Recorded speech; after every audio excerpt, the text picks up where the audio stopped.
انسان کے لیے دکھ ہی دکھ ہے، صدمہ ہی صدمہ ہے، رنج ہی رنج ہے۔ صرف یہ ہے کہ کچھ حساس لوگ ہوتے ہیں وہ صدمے کو زیادہ محسوس کرتے ہیں، کچھ ذرا ان کی حس جو ہے وہ کچھ ڈل ہو جاتی ہے، کند ہو جاتی ہے۔ وہ جو غالب کا شعر میں نے آپ کو سنایا کہ مشکلیں اتنی پڑی مجھ پر کہ آسان ہو گئی، ورنہ یہ ہے کہ انسان سوچے تو دکھ ہے۔ اب یہ دکھ جو ہے اس سے نجات کا کوئی راستہ بھی ہے کہ نہیں، یہ کوسچن مارک ہے، جس کا جواب ہے تیسری آیت میں اِلَّا الَّذِينَ آمَنُوا وَعَمِلُوا الصَّالِحَاتِ وَتَوَاصَوْا بِالْحَقِّ وَتَوَاصَوْا بِالصَّبْرِ۔ جو ایک نا امیدی کی کیفیت طاری ہوتی ہے، وَالْعَصْرِ إِنَّ الْإِنسَانَ لَفِي خُسْرٍ، زمانے کی قسم ہے تمام انسان برباد ہونے والے ہیں، تباہی میں ہیں، گھاٹے میں ہیں، ٹوٹے میں ہیں۔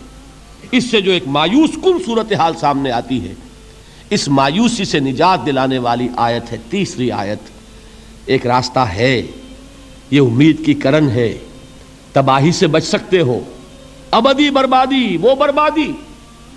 یہاں تو یہ ہے کہ ہم نے مشقتیں اٹھا لیں، فاقے جھیل لیے، تکلیفیں برداشت کر لیں، صدمے برداشت کر لیے، لیکن موت آئی، اس کا خاتمہ ہو گیا۔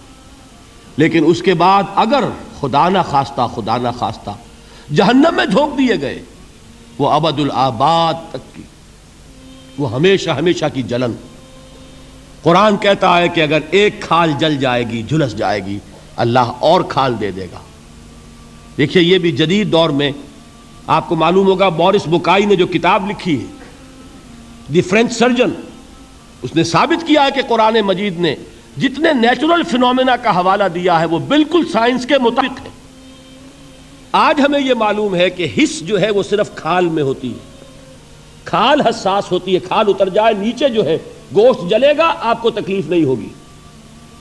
معلوم قرآن نے کہا ہے کہ جب کھالیں ان کی جھلس جائیں گی، ہم نئی کھال دے دیں گے تاکہ وہ سوزش جو ہے، وہ جلن کا احساس برقرار رہے، وہ ختم ہونے نہ پائے۔ حالانکہ اس کی ضرورت نہیں ہے، اگر اندر کا گوشت بھی حس والا ہوتا تو پھر کھال دوبارہ عطا کرنے کی ضرورت نہیں ہے، گوشت جلے گا، اس سے بھی جلن کا اور سوزش کا احساس ہو جائے گا۔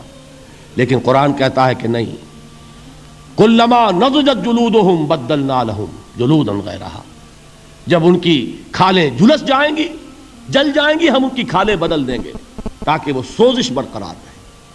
ثم لا يموت فیہا ولا یحیا، پھر نہ وہ اس میں جی سکے گا نہ مر سکے گا، نہ زندوں میں ہوگا نہ مردوں میں ہوگا۔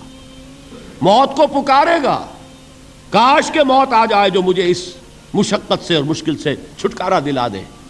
وہ موت جس سے اس وقت ہم بھاگتے ہیں، اگر خدا نہ خواستہ اس جہنم میں جھونکے گئے تو پھر موت کو پکاریں گے اور موت نہیں آئے گی۔ اس عذاب سے، اس ابدی ناکامی سے، اس خسران سے، اس ابدی ہلاکت سے بچنے کا کوئی راستہ ہے؟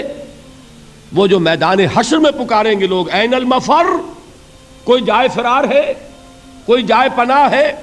وہ جائے فرار، وہ جائے پناہ اس دنیا میں اللہ نے ہمیں عطا فرمائی، اسی کا نام صراط مستقیم ہے۔ الا الذین آمنوا وعملوا الصالحات وتواصوا بالحق وتواصوا بالصبر۔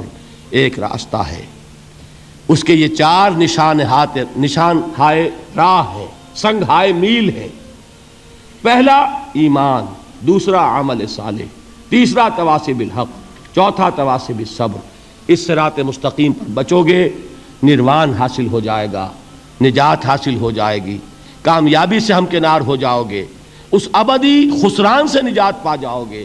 اللہ تعالی ہم سب کو اس کی توفیق عطا فرمائے۔